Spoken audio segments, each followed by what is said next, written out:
Kaning gibalik-balik kanunay nga ang grasya sa Dios, ang kaluoy sa Dios sobra pa sa atong kahuyang. Sige na to na sa madunggan nga moingon na siya nga by the mercy and grace of God I am who I am. But in my weakness the grace of God abounds all the more. Klaro ni San Pablo nga bisan pag sa dili siya angayan, klaro niya nga dako kaayo ang gugma sa Dios kaniya. Muna mga igsoon ko na ni Kristo ang hagit nato niini karon. Susama ka nato. Let us recall ourselves. Kinsa raman ta? Kinsa man ta sa una? Naghimo kitang gisaligan o gipangga sa Dios karon. Susama ni San Pedro o San Pablo, unsa man ang atong mga yanong kagahapon, ang atong mga yanog nga mga buhat, o unsa ba ang atong mga kasalanan, o ang atong kalapasan, o unsa ba ang atong pagkadili anayan, apan gikaluy-an o gisaligan sa Ginoo nga nakalahutay kita karon. Usahay, kung ang atong tan-awon, ang ato lang mga sayo, ang ato lang mga weaknesses, ang ato lang mga failures, o ang ato lang mga hagpa sa kinabuhi atong tan-awon, makaingon jud ta nga dili gihapon ko angayan. Pero kung tan-awon nato nga bisan pag dili kita angayan, unya tan-awon nato ang lihok sa Dios atong kinabuhi, makaingon kita nga who am I today is a product of God's mercy. Kung mangutana bitaw tag manuloyon ba ang Ginoo? Kung mangutana bitaw tag mopasaylo ba ang Ginoo? Kung mangutana bitaw ta og manghigugmaon ba ang Ginoo? Tubagon nato na sa pagtan-aw sa tong kaugalingon karon. Who we are today is a concrete experience of God's mercy. Now, for example, ako God, kinsa na God ko? Pari na ko karon.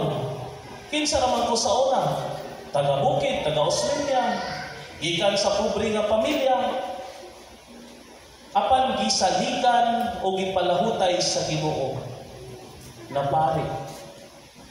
Muna nga ngayon kitang magpasalamat sa Ginoo. We have a lot of reasons to give thanks to God. A lot of reasons to celebrate. A lot of reasons to be joyful. To say, thank you, Lord.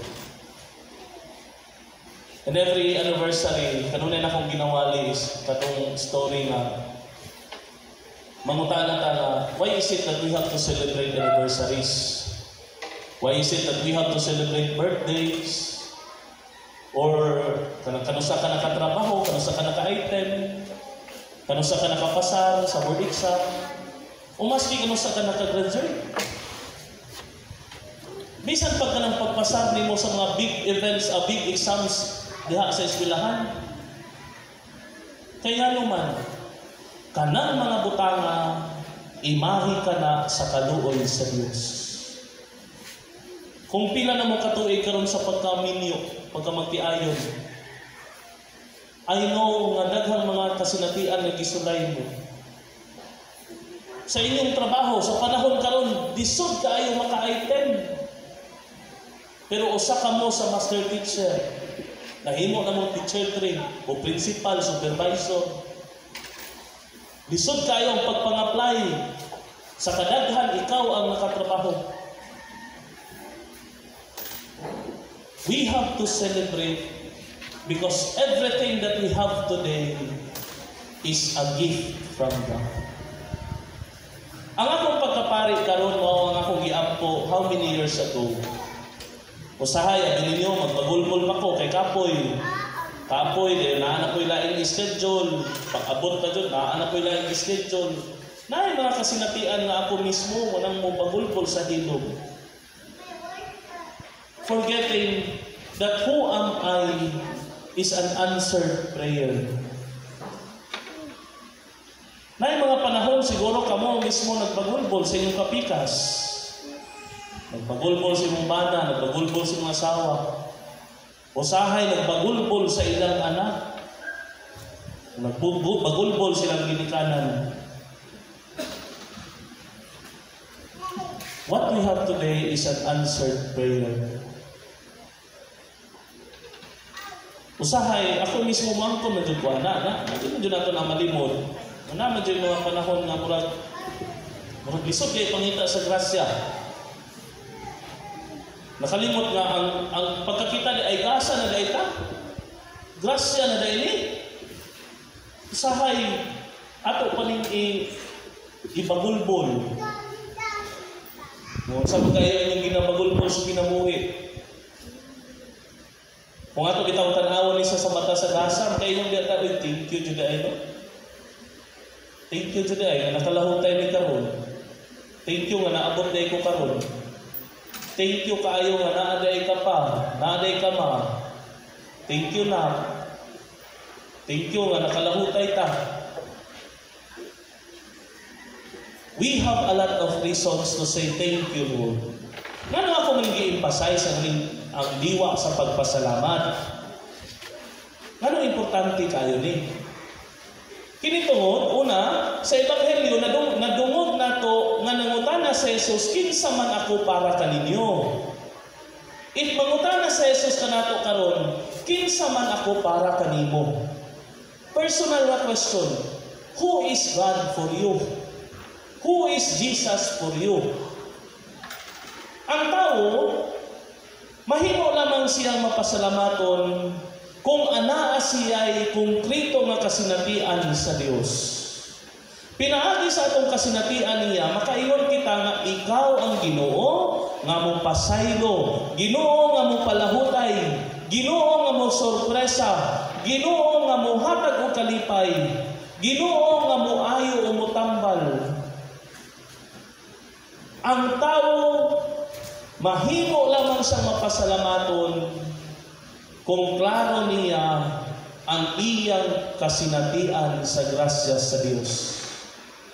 I challenge you to remember your experiences with God. Kasinatian nga bisan unsay mahitabo, kita mahimo gihapong malahutayon ug madasigon. Unsa may nakapaanhin ninyo dinhi sa simbahan karon? Nganong nisimba man ta? Kay klaro nato nga naa tay kasinatian sa Ginoo. Naa ang atong kasing-kasing magpangita sa Ginoo nga atong nasinati.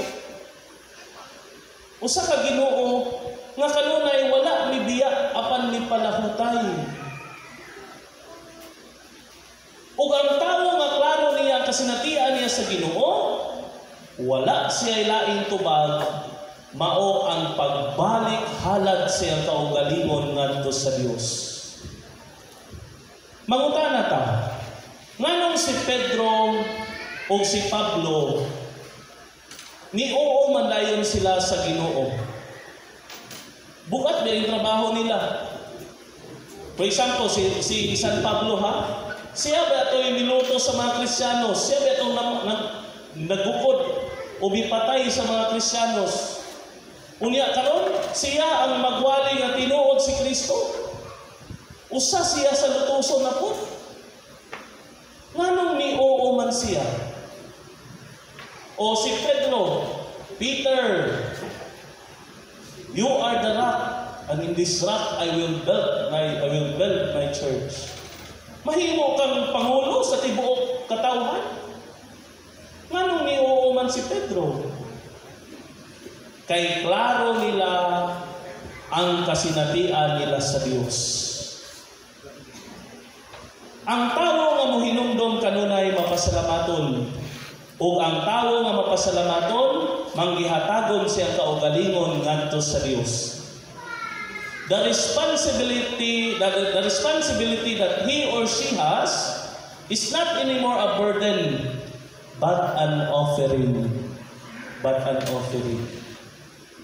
Ang tahas na dayon nato dili na kabug-aton apan usa nakahalad ngadto sa Dios. Mao binang matingala ta kamo mga nangalagad diri sa simbahan, mga ministriya o kamo mismo nga nanimba karon.